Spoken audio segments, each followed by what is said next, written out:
تم نے میرے بیٹے کا خون بہایا، اسے مارنے کی کوشش کی، اب یہی میں تمہارے بیٹے کے ساتھ کروں گا۔ سنجیدگی سے کہتے وقار شاہ کا لہجہ آخر میں شفاف ہو گیا۔ زیدی کے چہرے کی رنگت بدلی تھی۔ وہ تمہاری پھانسی دیکھنے پاکستان واپس آئے گا، لیکن نشاروں تک پہنچتے ہوئے وہ حادثے کا شکار ہو جائے گا زیدی۔ وقار شاہ نے اس کی سماعتوں میں سور پھونکا تھا۔ نہیں، ہرگز نہیں بھائی سرکار، وہ گڑ گڑایا۔ ہاں عمر، ایسا ہی ہوگا۔ ہو سکتا ہے کہ وہ بھی فدا کی طرح کسی گاڑی کے نیچے آ جائے، یا پھر منصب شاہ کی طرح اس پر بھی حملہ کیا جائے۔ انہوں نے ایک آخری ضرب لگائی تھی۔ عمر زیدی کا سر شدت سے نفی میں ہلا تھا۔ آپ ایسا نہیں کریں گے، وہ چلایا۔ میں ایسا ہی کروں گا، اطمینان سے کہتے وہ پلٹ گئے۔ ملازمین نے عمر زیدی کو کوٹڑی میں دھکیل دیا۔ نہیں بھائی سرکار، ایسا نہیں ہونا چاہیے، وہ چیختا رہ گیا، لیکن وقار شاہ انسنی کرتے وہاں سے دور ہوتے چلے گئے۔ شاہنواز کو پولیس کے حوالے کرنے سے پہلے وقار شاہ نے اس سے بھی تفتیش کی تھی، اور پھر جو اس نے بتایا تھا اس نے وقار شاہ کا سر فخر سے بلند کر دیا تھا۔ تم نے وہ قتل کیوں کیا؟ منصب نے سنجیدگی سے پوچھا۔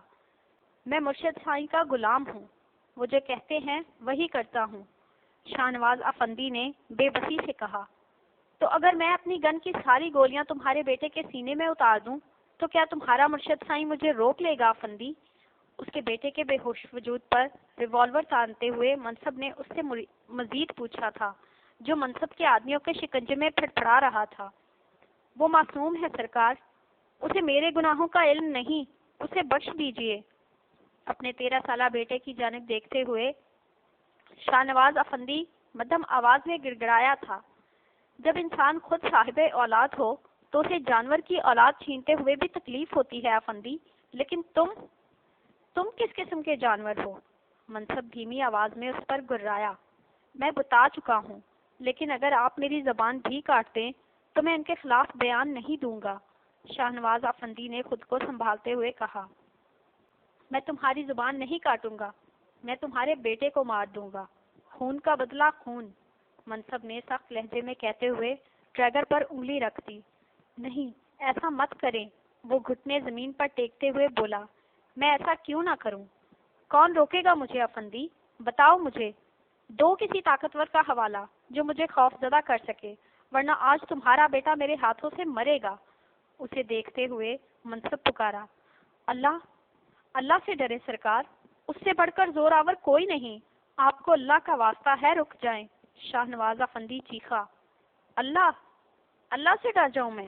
اور تم، اپنے بارے میں کیا خیال ہے افندی؟ پوچھتے ہوئے منصب نے ریوالور والا ہاتھ پیچھے کھینچ لیا۔ سوچو، جب بروز قیامت وہ معلم تمہارا گریبان پکڑ کر اسی اللہ سے انصاف طلب کرے گا جس کا واسطہ تم مجھے دے رہے ہو، تب کیا بنے گا تمہارا افندی؟ تمہارا مرشد سائیں آج تمہارے بیٹے کو مجھ سے نہیں بچا سکتا تو اس روز تمہیں اللہ کے قہر سے کیسے بچائے گا؟ مجھے بتاؤ۔ ایک ایک لفظ پر زور دے کر پوچھتے ہوئے منصب اس کی طرف گھوم گیا۔ شاہنواز افندی کی آنکھوں میں نمی چمکنے لگی۔ پھر میں کچھ نہیں بول پایا سائیں، پھر میری زبان نے وہیں بولنے کا فیصلہ کیا جو میرے لیے آخرت میں آسانی کر دے۔ ان کی سماعتوں میں کچھ دیر پہلے کہے گئے شاہنواز افندی کے الفاظ گونجے تو انہوں نے معززین سے مصافحہ کرتے منصب شاہ کی طرف دیکھا۔ ذہین آنکھوں میں بیٹے کی محبت چمک رہی تھی۔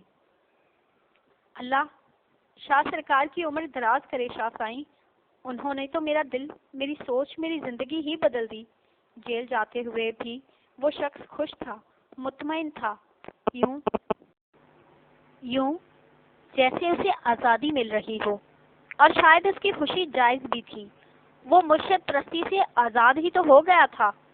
چوکیدار کو چند ہدایات دے کر وہ اسی کی جانب آ گئے جو اب موبائل پر کسی سے بات کر رہا تھا۔ تم شہیر سے بات کر کے دیکھو نا، پھر مجھے بتانا۔ اس کی مدھم آواز ان کے کانوں میں پڑی تھی۔ ٹھیک ہے، میں تمہیں رات تک کال کرتا ہوں، سنجیدگی سے کہہ کر کال کاٹتا وہ پلٹا تو انہیں اپنے مقابل پا کر ہولے سے مسکرایا۔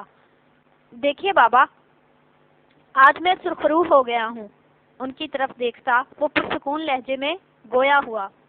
مجھے فخر ہے، وہ کہنا چاہتے تھے لیکن بس مسکرانے پر اکتفا کرتے اسے خود سے لگا گئے۔ ان کے سینے سے لگتے منصب شاہ کی سرمئی آنکھیں جگر جگر کرنے لگی۔ الحمدللہ، وہ زیر لب بولے، لیکن ہمیں ہوشیار رہنا ہوگا منصب۔ زیدی کی آواز یا کوئی فریاد انسان تو دور کسی پرندے تک بھی نہیں پہنچنی چاہیے، ورنہ وہ بچ نکلے گا۔ اسے خود سے الگ کر کے کندھوں سے تھامتے وہ سنجیدگی سے بولے تو منصب نے اس بات میں سر ہلایا۔ آپ فکر نہیں کریں، میں سب دیکھ لوں گا، منصب نے انہیں یقین دلایا۔ اور سبحانی سے بات ہوئی ہے تمہاری؟ تم نے اس سے کہا کہ وہ ہاسپٹل چلا جائے؟ انہوں نے مزید پوچھا۔ ابھی میری اسی سے بات ہوئی ہے، وہ کہہ رہا ہے کہ ماموں سائیں کے ساتھ ہی رہے گا، منصب نے انہیں بتایا۔ یہ کیسا جواب ہوا؟ جب میں نے اسے کہا ہے تو ان کا موڈ ایک پل میں خراب ہوا تھا۔ آپ جانتے تو ہیں کہ ماما نے اسے وہاں بھیجا ہے، سو وہ وہاں سے ہلنے کو تیار نہیں ہے، منصب نے اس بار مدھم آواز میں کہا تو وقار شاہ کی پیشانی پر بل پڑ گئے۔ آپ پریشان نہیں ہوں پلیز، میں اسے سمجھاؤں گا، لیکن فی الحال وہ مجھ سے بھی ناراض ہے۔ مجھے بھی اس سے ایک کام تھا، اس نے میری بات ہی بڑی مشکل سے سنی ہے، اگر اس حوالے سے بات کروں گا تو، سنجیدگی سے کہتے ہوئے اس نے اپنی بات ادھوری چھوڑ دی۔ میری برداشت ختم ہو چکی ہے، میں کل خود کراچی جاؤں گا، پھر میں دیکھتا ہوں کہ وہ مجھے کیسے جواب دیتا ہے۔ اپنا غصہ ضبط کرتے وہ ایک ایک لفظ پر زور دے کر بولے تو منصب نے لب بھینچتے ہوئے سر اس بات میں ہلایا۔ وہ حقیقتاً اس کی بات سننے کو تیار نہیں تھا۔ وہ تو منصب سے اسے علیشہ کی زندگی کا حوالہ دیا تھا تو وہ مان گیا تھا، اور اب وقار شاہ کراچی جانے کو تیار تھے، جانے آنے والا وقت انہیں کن معاملات میں الجھانے والا تھا۔ شیرگل کی فیملی کہاں ہے تایا سائیں؟ وہ شام کی چائے پی رہے تھے جب ان کے سامنے والی کرسی پر آ کر بیٹھتا وہ عام سے لہجے میں بولا۔ اس کے سوال پر ان کا ماتھا ٹھنکا، لیکن بظاہر انہوں نے لاپرواہی سے اس کی طرف دیکھا۔ اس کی بیوی اور بیٹی اپنے آبائی گاؤں واپس جانا چاہتی تھیں، سو میں نے بھیج دیا، وہ بے تاثر لہجے میں بولے۔ لیکن کیوں؟ شہیر نے بھویں اچکائیں۔ یہاں ان کی تمام ضروریات پوری ہو تو رہی تھیں، شہیر نے سنجیدگی سے کہا۔ ہو رہی تھیں، لیکن شیرگل کی کمی کون پوری کرتا؟ اس لیے دونوں ماں بیٹی چلی گئیں۔ وہاں شیرگل کا پورا سسرال رہائش پذیر ہے، اپنے بھائیوں کے ساتھ وہ عورت خود کو محسوس کرے گی، اسی لیے میں نے ایسا کیا۔ لیکن تم کیوں پوچھ رہے ہو؟ اسے تفصیلی جواب دیتے ہوئے انہوں نے آخر میں کچھ چونک کر پوچھا تو شہیر نے نظریں چرانے کو یوں ہی پلٹ کر لان میں کام کرتے مالی کی طرف دیکھا۔ شیرگل ان کا پرانا ڈرائیور تھا، جس کا عبدالغفور چوہان کے ساتھ ہی کار ایکسیڈنٹ میں انتقال ہو گیا تھا۔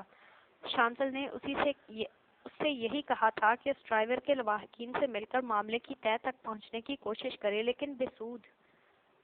شیرگل کا چھوٹا سا خاندان سارنگ ولا سے جا چکا تھا۔ وہ میں دراصل انہیں صفائی دینے کی کوشش میں اس نے اپنی تھوڑی کھجائی۔ کیا تم؟ سوال فوری تھا۔ شیرگل کی بیٹی مجھے پسند ہے، میں اس سے شادی کرنا چاہتا ہوں۔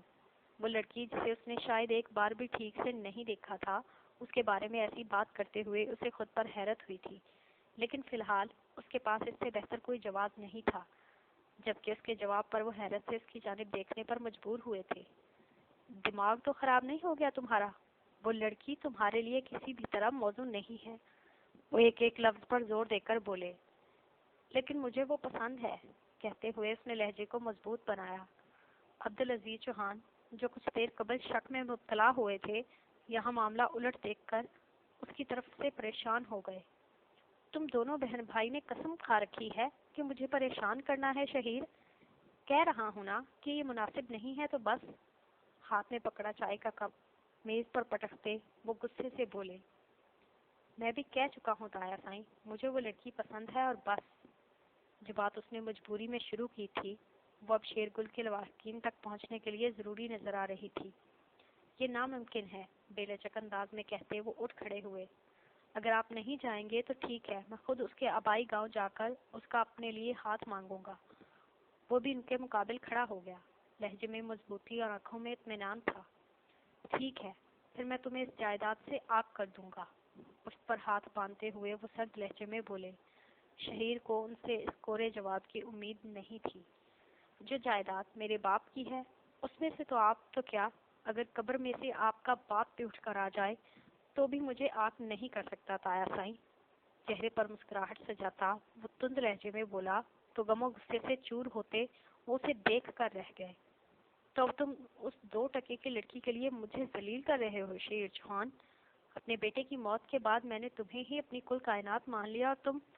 انہوں نے فوراً پنترا بدلا تھا۔ تمہارے باپ کی ہی نہیں، میری ساری جائیداد بھی تمہاری ہی ہے، اسی لیے میں چاہتا ہوں کہ تمہاری ہم سفر تمہارے معیار کے مطابق ہو، لیکن تم مجھے ہی قصوروار ٹھہرا رہے ہو میرے بچے۔ ان کا لہجہ، انداز، الفاظ سب لمحوں میں بدلا تھا۔ شہیر خام خواہ ہی شرمندہ ہو گیا۔ اسے خود پر افسوس ہوا جو شانزل کی باتوں میں آ کر اپنے ہی تایا کو پرکھنے کا فیصلہ کر چکا تھا۔ میرا وہ مطلب نہیں تھا تایا سائیں، وہ فوراً پسپا ہوا۔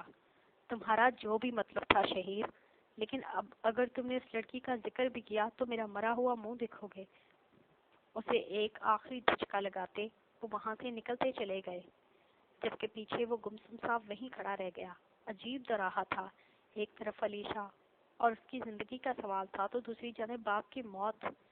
کیا سچ تھا اور کیا جھوٹ؟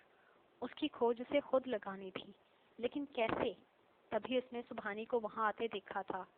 ماموں سرکار کہاں ہیں؟ اس کے مقابل ٹھہرتا وہ مدھم آواز میں بولا۔ اندر ہیں۔ کیوں، خیریت؟ شہیر نے جواب دیتے ہوئے پوچھا۔ بھائی کی کال آئی تھی مجھے شہیر، سبحانی نے اطراف کا جائزہ لیتے ہوئے سرگوشیانہ کہا تھا۔ تو شہیر اس کے انداز پر چونک گیا۔ انہوں نے کہا ہے کہ بدر لغاری کی طرف سے تمہیں سلام کہوں۔ سبحانی نے سنجیدگی سے کہا تو شہیر کی پیشانی پر ابھرتی لکیریں سیدھی ہو گئیں۔ اس بار اس نے بھی پلٹ کر پیچھے دیکھا تھا۔ آہستہ بولو، شہیر نے دبی دبی آواز میں کہا۔ یہ معاملہ کیا ہے، کچھ بتاؤ گے؟ سبحانی نے بھویں سکیڑتے ہوئے پوچھا۔ یہاں نہیں بتا سکتا، میرے ساتھ آؤ۔ شہیر نے اسے اپنے ساتھ گھسیٹ لیا۔ بھوری آنکھوں میں بیتے دنوں کی یادیں سموئے وہ بے بس سی کھڑی نارنجی ہوتے آسمان کو تک رہی تھی۔ موسم صبح ہی سے ابر آلود سا تھا، بارش کے آثار واضح تھے۔ بدلتے موسم کے سنگ اس کا دل بھی کروٹیں بدل رہا تھا۔ روح میں بے چینی سی تحلیل ہو رہی تھی، یوں جیسے کچھ ہو جانے کو تھا۔ کل رات ہی اس کی منصب سے بات ہوئی تھی۔ اس کے ساتھ پیش آئے حادثے کی بابت جان کر اس کا دل اس سے ملنے کو تڑپ اٹھا تھا، لیکن منصب نے اسے سفر کرنے سے سختی سے منع کیا تھا۔ اس نے وعدہ کیا تھا کہ وہ اس ویکنڈ اس سے ضرور ملنے آئے گا۔ اگلے ہفتے میں ہی اسے پھر سے کورٹ میں پیش ہونا تھا اور اس بار اس کے مقابل خود بدر لغاری آنے والا تھا۔ وہ یقیناً وہ مرحلہ آسان ثابت نہیں ہونے والا تھا۔ سوچ کر ہی اسے اپنی سانسیں رکتی ہوئی محسوس ہوئی تھی۔ کھڑکی سے باہر کو جھکتی علیشہ نے بے اختیار ایک گہرا سانس لیا۔ تبھی اس کی نظر پورچ کی طرف بڑھتے سبحانی پر پڑی تھی۔ اس کے کانوں میں منصب کے جملے گونج اٹھے۔ خفا ہے وہ مجھ سے۔ اس کی آواز میں افسوس تھا۔ پتہ نہیں کیا چاہتا ہے، کیوں مجھے پریشان کرتا ہے۔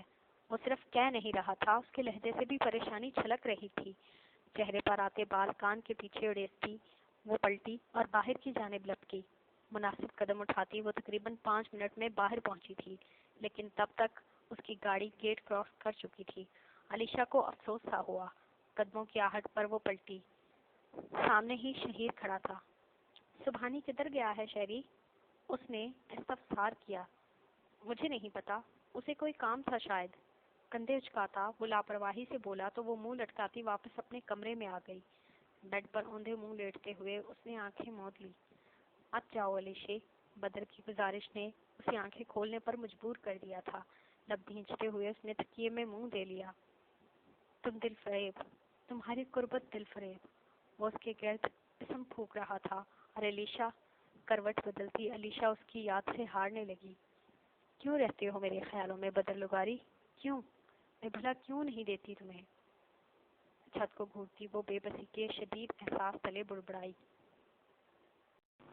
دل میں بسا شخص نظر سے دور بھی ہو تو آنکھ سے اوجھل نہیں ہوتا، وہ آنکھ کے تصور میں ہمیشہ آباد رہتا ہے علیشہ چوہان، ہمیشہ۔ اس کے اندر بہت اندر سے آواز ابھری تو بیڈ شیٹ مٹھیوں میں جکڑتی وہ آنکھیں میچ گئی۔ وہ تمہارے دل میں بس چکا ہے علیشا، پھر خیالوں سے کیسے جائے گا؟ ایک اور سرگوشی تھی، قریب، سماعتوں کے بے حد قریب۔ اس کی بند آنکھوں میں پانی بھرنے لگا۔ کیا کروں میں؟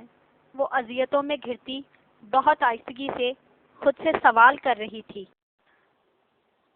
اللہ اکبر، اللہ اکبر۔ ظہر کی اذان کی آواز اس کے کانوں میں پڑی تو اس نے تڑپ کر آنکھیں کھولی۔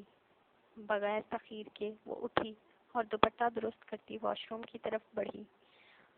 وضو کر کے وہ مصلی پر آ کھڑی ہوئی اور پھر اس نے ایک طویل نماز ادا کی تھی۔ دعاؤں نے طول پکڑ لیا تو اس نے تھک کر وہیں سجدے میں آنکھیں موند لی۔ ناممکن ہے، اس درد سے دل کو بچا لینا ناممکن ہے، وہ بھیگی ہوئی آواز میں بڑبڑائی تھی۔ یوں ہی پڑے پڑے اس کی آنکھ لگ گئی تھی۔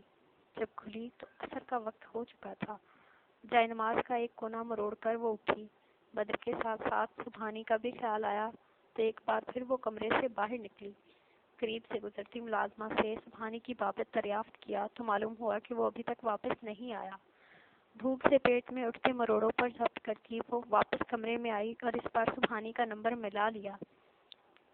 تیسری ہی بیل پر اس نے کال ریسیو کر لی تھی۔ کہاں ہو تم؟ راستے میں ہوں۔ کون سے راستے میں؟ گھر آ کر بتاتا ہوں نا۔ کوئی ضرورت نہیں ہے آنے کی، پہلے بھائی کو کال کرو اور ان سے معافی مانگو، پھر گھر آنا، علیشا نے تڑپ کر کہا تو دوسری جانب وہ کچھ دیر کو خاموش ہو گیا۔ ان کے کام سے ہی آیا ہوا ہوں، پھر بھی انہوں نے آپ سے میری شکایت کر دی؟ اس کی آواز میں کچھ خفگی سی تھی۔ ہاں کی ہے، کیونکہ تم ان سے ٹھیک سے بات نہیں کر رہے سبحانی۔ کیا تمہیں ان کا ذرا بھی خیال نہیں؟ جانتے بھی ہو وہ کس حادثے سے گزرے ہیں؟ منصب کی محبت میں وہ بولتی چلی گئی۔ کیا مطلب؟ وہ چونک گیا۔ اب یہ مت کہنا کہ تمہیں یہ بھی نہیں پتا کہ ان پر حملہ ہوا ہے۔ علیشا کا لہجہ تلخ ہو گیا۔ واٹ؟ اس کی بے یقین آواز فون کے سپیکر سے ابھری تھی۔ وہ شہید کی دی گئی معلومات کے مطابق خضدار کے قریب ہی گوٹھ میں جا پہنچا تھا۔ موبائل میں موجود پتے پر پہنچ کر اسے وہاں کوئی نہیں ملا تھا۔ وہاں شیرگل کے سسرالی تو تھے پر ان کے درمیان اس کی بیوی اور بیٹی کہیں نہیں تھی۔ سبحانی نے خود کو شیرگل کے قریبی دوست کے لندن پلٹ بیٹے کے طور پر متعارف کروایا اور کچھ رقم دینے کے دعوے کے ساتھ ان سے شیرگل کی بیوی اور بیٹی کی بابت استفسار کیا تھا۔ ان کا کہنا تھا کہ شیرگل کی موت کے اگلے روز ہی شیرگل کے مالک عبدالعزیز چوہان نے شیرگل کی بیٹی کا نکاح پنجاب کے نواحی گاؤں میں رہنے والے اپنے خاص آدمی سے کروا دیا تھا اور بیٹی کے ساتھ ہی ماں بھی پنجاب چلی گئی تھی۔ سبحانی نے بہت ہوشیاری سے ان کی آواز ریکارڈ کر کے منصف کے نمبر پر واٹس ایپ کر دی اور خود اٹھ کھڑا ہوا۔ آپ کا بہت شکریہ، لیکن کیا آپ بتا سکتے ہیں کہ شیرگل چچا کی قبر کہاں ہے؟ میرے بابا کے بعد تو انہوں نے بہت بار میری مدد کی ہے، مجھے تسلی رہے گی اگر میں ان کی قبر پر فاتحہ پڑھ سکوں تو۔ وہ دوسرے مدعے کی طرف آیا تھا، بڑی صفائی سے جھوٹ بولا تھا۔ ان کی قبر تو پڑوس والے گوٹھ میں ہے سائیں، ان کے چچیرے بھائیوں نے اسے وہیں دفن کیا ہے، شیرگل کے سالوں میں سے ایک نے کہا۔ جس دن اس کے انتقال کی خبر ملی ہم تو اسی روز وہاں گئے تھے، پر وہ ہمارے پہنچنے سے پہلے ہی اسے دفن کر چکے تھے۔ ہم تو اپنی بہن سے بھی نہ مل سکے، خدا جانے بیچاری کس حال میں ہوگی۔ وہ غمگین دکھائی دینے لگے۔ اللہ ان کی حفاظت فرمائے۔ ویسے بہتر ہے کہ آپ کسی روز خود پنجاب جا کر ان کی خیریت معلوم کرائیں۔ سبحانی نے انہیں مشورہ دیا۔ جانے کے قابل ہوتے تو یہاں کیوں اس کی فکر میں گھرتے ہم سائیں؟ ہمارے پاس تو یہاں سے مٹھی جانے کی رقم نہیں کو جا کے پنجاب۔ وہ مفلسی کی عملی عمارت بنے کھڑے تھے۔ سبحانی نے والٹ سے کئی ہرے نوٹ نکال کر ان کی ہتھیلی پر رکھ دیے۔ ویسے تو یہ رقم میں شیرگل چچا کے خاندان کے لیے لایا تھا، لیکن مجھے لگ رہا ہے کہ اس کے حقیقی مستحق آپ ہی ہیں۔ یہ رکھ لیجئے اور پنجاب ضرور جائیے گا۔ اس نے مقابل کی ہتھیلی بند کرتے ہوئے خلوص سے کہا تو اس کی باتیں کھل گئیں۔ ہزاروں سال جیو سائیں، وہ چمک کر بولا تو سبحانی اس کی اس زبانی کلامی دعا پر لمحہ بھر کو اسے دیکھتا رہ گیا، پھر وہاں سے نکل آیا۔ پڑوس کے گوٹھ تک سفر کرتے ہوئے مغرب کا وقت قریب آ گیا تھا۔ قبرستان کے باہر گاڑی روک کر وہ باہر نکلا، تبھی علیشا کی کال آئی تھی۔ چاروں ناچار اسے ریسیو کرنا پڑی تھی۔ اسے امید نہیں تھی کہ علیشہ اسے منصب کی بابت بحث کرنے کے لیے کال کی ہے۔ وہ شاید بات سمیٹ دیتا، لیکن علیشہ کی طرف سے ملی خبر نے اسے حیرت کا شدید جھٹکا لگایا تھا۔ کیا واٹ؟ تم ان سے رابطہ رکھو تو تمہیں پتہ چلے نا کہ وہ کیا کچھ بیر کر رہے ہیں۔ علیشہ کی غصیلی آواز فون کے سپیکر سے ابھرتی چلی جا رہی ہے۔ کیا ہوا ہے؟ کوئی سیریس انجری تو نہیں آئی؟ سبحانی نے پریشانی کے عالم میں پوچھا۔ گولی لگی ہے انہیں۔ وہ تو شکر ہے کہ وقت پر انکل وقار پہنچ گئے، ورنہ… وہ تیز تیز بولتی چلی جا رہی تھی جب سبحانی نے اس کی بات کاٹ دی۔ آگے مت بولیے گا آپا، میں سن بھی نہیں سکتا۔ وہ تڑپ ہی تو گیا تھا جو سن نہیں سکتے۔ اگر وہ بیت جاتا تو پھر کیا کرتے تم سبحانی؟ پوچھتے ہوئے علیشہ کی آواز لرز اٹھی۔ سبحانی کو اپنے حلق میں کچھ اٹکتا ہوا محسوس ہوا۔ زندگی بہت چھوٹی ہے سبحانی، اسے لمبی لمبی ناراضگیوں کی نظر کر دینا بیوقوفی کے سوا اور کچھ نہیں۔ وہ مزید بولی تو سبحانی نے لب بھیجتے ہوئے آسمان کی طرف دیکھا جہاں سے آپ بادل رقص کر رہے تھے۔ شام پڑنے لگی تھی۔ میں ان سے محبت کرتا ہوں آپا، میں خود تو مر سکتا ہوں لیکن اپنے بھائی پر آنچ بھی نہیں آنے دوں گا۔ وہ نم ہوتی آنکھوں کو رگڑ کر بولا تو علیشہ کے دل کو کچھ قرار آیا۔ میں بس ایک چھوٹا سا کام کر لوں پھر بھائی کو کال کرتا ہوں، اس نے نرمی سے کہہ کر کال کاٹ دی۔ بارش کے اثرات کے باوجود اب تک بارش ہوئی نہیں تھی اور وہ بارش ہونے سے پہلے یہ کام مکمل کرنا چاہتا تھا۔ تیز تیز قدم اٹھاتا وہ وہیں قبرستان میں تعمیر مٹی کے گھر کے باہر رکا تھا۔ پکارنے پر پردہ ہٹا کر گورکن کی شکل نمودار ہوئی تھی۔ مجھے شیرگل خان کی قبر پر جانا ہے، اس نے اجرت میں کہا تو گورکن نے مشکوک نظروں سے اسے گھورا۔ کل صبح آئیے گا کہہ کر وہ پلٹنے لگا تو سبحانی نے سرعت سے اس کا بازو پکڑا۔ تم جتنی چاہو گے اتنی رقم دوں گا، مجھے بس ابھی جانا ہے، سبحانی نے کہا تو اس بار وہ پلٹا۔ لمحہ بھر کو سوچا پھر ہاتھ سے اسے ساتھ چلنے کا اشارہ کرتا آگے چل دیا۔ سبحانی نے فوراً اس کی تقلید کی تھی۔ قبر پر پہنچ کر سبحانی نے بغور کتبے کی طرف دیکھا جس پر شیرگل کا نام اور سن پیدائش و موت کندہ تھی۔ اسے کھودو، سبحانی نے اسے اگلا حکم دیا تو وہ حیرت زدہ سا پلٹا۔ پگلا گئے ہو کیا بابو؟ تم کو تاریخ نظر نہیں آ رہی؟ یہ قبر 6 ماہ پرانی بھی نہیں ہے، اس کو نہیں کھودا جا سکتا۔ گورکن نے صاف انکار کیا۔ تمہیں جو کہا ہے وہ جلدی کرو، پھر جو تم چاہو گے وہ میں کروں گا، سبحانی نے اسے یقین دلایا۔ یہ خطرناک ہو سکتا ہے بابو، مغرب ہونے والی ہے، کوئی آسیب بھی… ہاتھ جوڑتا وہ پریشانی کے عالم میں بول رہا تھا جب سبحانی نے اس کی بات کاٹ دی۔ میں یہیں موجود ہوں، کچھ نہیں ہوگا، تم جلدی کرو، سبحانی نے سختی سے کہا تو گورکن نے اسے گھورا۔ پہلے رقم دو۔ گورکن نے اسے آنکھیں دکھائیں تو سبحانی نے اپنی گردن سے سونے کی چین اتار کر اس کے حوالے کر دی۔ گورکن نے آنکھیں پھاڑ کر پہلے چین کو دیکھا پھر سبحانی کو۔ گھورو مت، اصلی ہے، سبحانی دبی دبی سی آواز میں چیخا تو گورکن سر اس بات میں ہلاتا پلٹا۔ پھر تقریباً 1 منٹ سے بھی کم کے وقفے میں وہ بیلچہ اور گنتی اٹھا لایا تھا۔ پھر اس نے بڑی پھرتی سے اپنے کالے لکڑی جیسے سوکھے ہاتھوں کو چلایا تھا اور لمحوں میں قبر کھود ڈالی۔ ہر گزرتے لمحے کے ساتھ اس کا دل دھڑک رہا تھا، لیکن منصب کی ہدایت کے مطابق یہ بھی ضروری تھا۔ مغرب کی اذان اختتام کے قریب تھی۔ اگر لاش نظر آ گئی تو سوچ کر ہی اسے خوف محسوس ہو رہا تھا، لیکن کچھ دیر پہلے تک خوف زدہ نظر آنے والا گورکن سونے کی چین مٹھی میں لیتے ہی بڑی بے خوفی سے قبر کی ٹائلز ہٹا رہا تھا۔ مزید چند لمحوں بعد مٹی سے اٹا کفن ان دونوں کی نگاہوں کے سامنے تھا۔ ہواؤں نے زور پکڑا تھا، بادل گرجنے لگے۔ سبحانی کی ریڑھ کی ہڈی میں سنسناہٹ سی دوڑ گئی۔ اس نے موبائل کی ٹارچ جلا کر قبر پر چھائی سیاہی کی چادر کو چیرنے کی کامیاب کوشش کے ساتھ ہی خود قبر میں اتر کر کفن کو اپنے لرزتے ہاتھوں سے پیچھے کیا تھا، لیکن یہ کیا؟ اندر سے جھانکتی موٹی سی لکڑی دیکھ کر اس کی رکی ہوئی سانس بحال ہو گئی۔ سبحانی نے سرعت سے کفن کھینچ لیا۔ اندر لکڑی کے ٹکڑوں کے سوا کچھ نہ تھا۔ اس صورتحال پر گورکن بھی پریشان سا ہوتا اسے دیکھنے لگا۔ سبحانی نے جلدی سے اسی قبر کی ویڈیو بنا کر منصب کے نمبر پر واٹس ایپ کر دی، لیکن وہاں نیٹ کے سگنل سست تھے۔ پیچھے ہوتا وہ قبر سے باہر نکل آیا۔ اسے دوبارہ بند کر دو گورکن، ماتھے پر آیا پسینہ پونچھتے ہوئے وہ جلدی سے بولا اور خود وہاں مزید رکے بغیر قبرستان سے نکل آیا۔ وہاں چھائی تاریکی سے بڑھ کر اسے عبدالعزیز چوہان کے دماغ کی شیطانیت سے خوف محسوس ہو رہا تھا۔ عبدالعزیز چوہان کے بقول عبدالغفور چوہان کے ساتھ ساتھ شیل گر بھی حادثے کا شکار ہو کر مر گیا تھا، لیکن یہاں تو اس کی لاش ہی نہیں تھی۔ ان کا کہنا تھا کہ اس کی بیوی اور بیٹی شیرگل کے سسرال میں ہے، لیکن شیرگل کے سالوں کا کہنا تھا کہ ان کی بھانجی کا نکاح ہو چکا ہے، اور نکاح کروایا کس نے تھا؟ عبدالعزیز چوہان نے۔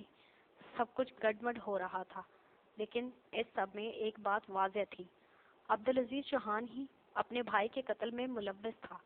گاڑی سٹارٹ کرتے ہوئے وہ یہی سوچ پایا تھا، شیرگل کی پوری فیملی غائب تھی، تو یعنی وہ شیرگل کے ساتھ ہی تھے، لیکن کہاں؟ اس سوال کا جواب اب اس شخص کو خود ڈھونڈنا تھا جس نے منصب کے ذریعے اس سے یہ کام کروایا تھا۔ اگر شیرگل مل جاتا تو یہ گتھی سلجھ سکتی تھی۔ سبحانی نے منصب کو خود بھی وائس میسیجز کر دیے تھے، لیکن نیٹ سلو ہونے کی وجہ سے وہ نہیں جا سکے تھے۔ باہر بارش شروع ہو چکی تھی، اب سبحانی کو جلد از جلد کراچی پہنچنا تھا۔ اس کے بعد ہی منصب سے ملاقات اور بات ممکن تھی۔ بارش زور پکڑنے لگی تو گاڑی ڈرائیو کرتے سبحانی کے ہاتھوں کی لرزش بڑھنے لگی۔ اسے سوچ سوچ کر خوف محسوس ہو رہا تھا کہ علیشہ اور شہیر عبدالعزیز چوہان کی پناہ میں ہیں۔ وہ کافی دیر یوں ہی اس خراب موسم سے نبرد آزما ہوتا گاڑی ڈرائیو کرتا رہا، لیکن سامنے سے پڑنے والی ہیڈ لائٹس کی تیز روشنی نے اسے گاڑی روکنے پر مجبور کر دیا تھا۔ اس کی چھٹی حس نے خطرے کا الارم بجایا تو موبائل کو سیٹ کے نیچے پھینکتا وہ گاڑی سے باہر نکل آیا۔ اسے توقع نہیں تھی، لیکن پھر بھی سامنے موجود شخصیت کو سیاہ پجاروں سے نکلتا دیکھ اسے حیرت نہیں ہوئی تھی۔ مقابل کھڑا شخص جتنا شاطر تھا، وہ اس وقت اس گھڑی اس پل وہاں موجود ہو سکتا تھا۔ سبحانی نے بے اختیار تھوک نکلا تھا۔